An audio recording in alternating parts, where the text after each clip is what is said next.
Ito, tapos na naman ang trabaho at uwian na. Alas 12 ng gabi. Ayan o. At papasok na ang taglamig.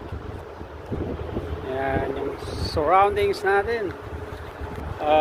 Mga ilang araw na lang. December na at magpapasko na naman. So, kumusta naman ang buhay-buhay? Mga kababayan ko sa Pilipinas. Yan o. Gabi. Ang ganda ng paligid natin sa gabi. Ikot tayo. Yan, at malapit na talagang ang Pasko. Ang ganda yung mga ilaw sa gabi.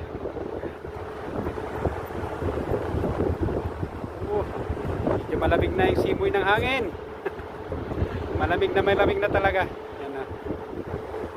Hindi na mapipigilan na papasok ng taglamig dito.